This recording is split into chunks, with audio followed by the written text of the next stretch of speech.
Bonjour, bienvenue à cette session This is my Architecture. Mon nom est Guillaume, je suis accompagné de Jonathan de Thales. Bonjour Jonathan. Bonjour Guillaume. Est-ce que tu pourrais nous expliquer ce qu'est Thales et quel est ton rôle au sein de Thales? Oui, bien sûr. Donc moi j'appartiens à la division Thales DIS qui est liée à l'identité et à la sécurité numérique. Mon rôle au sein de cette division est de m'occuper de la sécurité qui sont par rapport aux solutions Thales DIS qui sont hostées sur AWS. D'accord, super. Est-ce que tu pourrais expliquer à quoi correspond cette architecture et quel est son rôle? D'accord. Sur cette architecture, ce qu'on a essayé de faire, c'est de centraliser tous les événements de sécurité sur un même point pour pouvoir ensuite les identifier d'une meilleure manière et ensuite de pouvoir les traiter de manière automatique si possible. Ok. Je vois plusieurs composants. Est-ce que tu pourrais expliquer ce que font ces composants et quels sont les liens entre eux? Bien sûr. Donc on a le composant Security Hub. Ce qu'on va chercher à faire, c'est provisionner premièrement les GuardDuty. Donc GuardDuty permet de faire de l'analyse au niveau des logs AWS, de relever des activités suspicieuses. Donc tous ces événements seront provisionnés sur Security Hub. Le deuxième service AWS qu'on utilise, c'est AWS Inspector. Celui-ci va aussi pousser les événements liés aux CVE qui sont trouvés sur les machines, puisque grâce à AWS Inspector, on peut faire du scan de vulnérabilité. Et ensuite, on a d'autres services qui ne sont pas liés à AWS. On a premièrement l'antivirus. Donc, on a fait en sorte que tous les événements liés à l'antivirus soient aussi provisionnés sur Security Hub.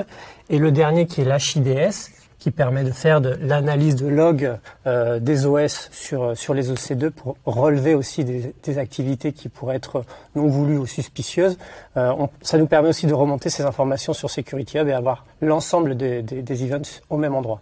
Ok, donc Security Hub, en fait, il permet d'agréger, de centraliser des événements, que ça vienne de services AWS ou que ça vienne de services partenaires que vous avez choisis. Exactement. Super. Si on continue, donc Security Hub a tout agrégé, qu'est-ce qui se passe ensuite?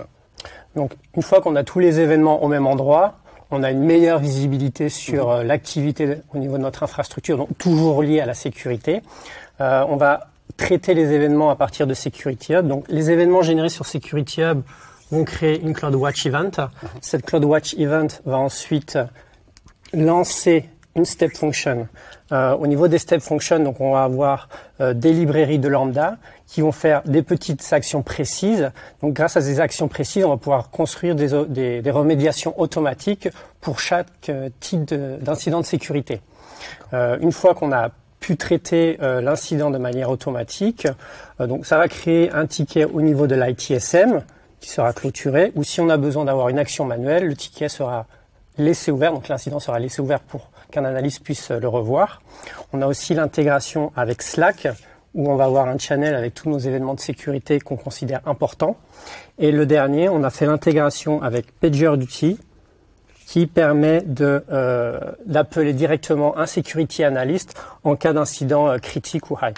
D'accord. Donc CloudWatch sert de bus, step function de workflow, et ensuite, il essaye de remédier et envoie des notifications sur messagerie instantanée, crée un ticket et faire une escalade.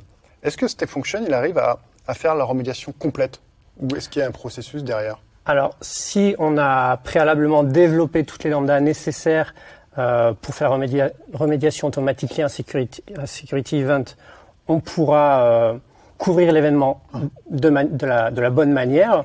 Parfois, il y a des événements où on n'a pas encore fait le développement et on aura besoin d'un analyste de faire l'investigation manuelle pour comprendre l'incident et le résoudre. Ah, ok, super. Qu'est-ce que ça vous a apporté, cette solution? Aujourd'hui, cette solution elle est en prod. Qu'est-ce que ça a apporté? Donc, ça nous a apporté une meilleure visibilité sur tous les événements puisqu'on a une console principale où on est capable de voir tous les événements à un même endroit, ce qui est plus facile que d'avoir différentes consoles où on est obligé de se connecter pour voir ce qui se passe. Donc là, on a vraiment une vue d'ensemble et grâce à Security Hub, où on a un format unique, peu importe le type d'événement à la source, on est capable de le traiter de manière plus facile et du coup, on accélère notre développement pour effectuer les remédiations automatiques. Ok, super. Merci beaucoup pour cette présentation.